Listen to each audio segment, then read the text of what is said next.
جماعة، ازيكم عاملين ايه؟ النهاردة قررت ان انا انضف بشرتي اخيرا. ودي حاجة انا بعملها كل اسبوع او كل 10 ايام بكتير عشان احافظ على بشرتي.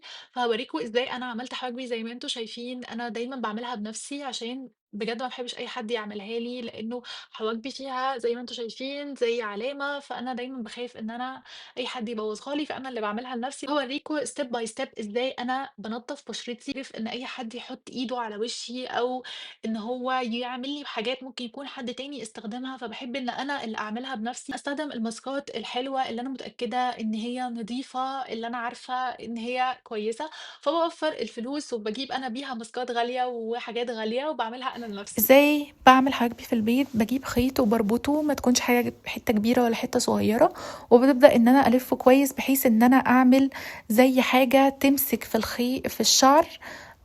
وتشيله. بشيل اولا في عكس اتجاه الشعر بحيث ان انا امشي البتاعه اللي انا عاملاها دي فتمسك في الشعر وتشيله. زي ما انتوا هتشوفوا دلوقتي انا بمشي عكس اتجاه الشعر، بمشي الخيط اللي انا عاملاه زي ما الكوافيره بتعمل بالظبط عكس اتجاه الشعر، بحيث ان هي تاخد الشعر وتمشي، وبعدين بعيد عليها تاني بالملقاط. وبعدين قلت اعمل لي ماسك القهوه يا جماعه، بحط زيت زيتون وقهوه وسكر، وبقعد افرك في بشرتي بحيث ان هو يبقى الوش مزفلط، فاقدر ان انا استخدم البتاعه دي اللي بتشيل الرؤوس السوداء. في تكنيك معين يا جماعه لازم تمشوها على وشكوا بطريقه دي بحيث ان هي تشيل الرؤوس السوداء وهي ماشيه.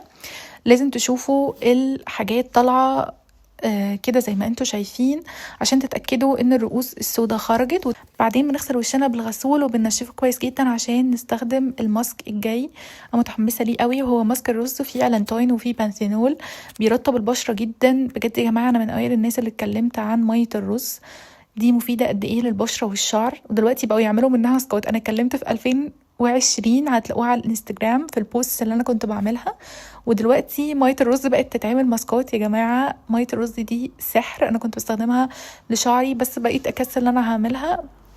جماعه بصوا تاثير الماسك فظيع، وشي يا واو! جماعه جلوي جدا. سيرم،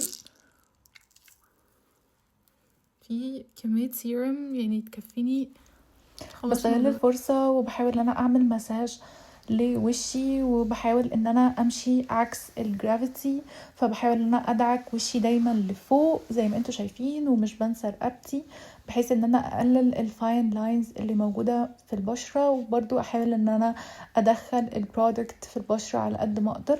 بجد يا جماعة الماسك ده تحفة، هم كاتبين ان انا هشوف الافكت بعد 30 دقيقة. بجد وشي جلوي جدا و I recommend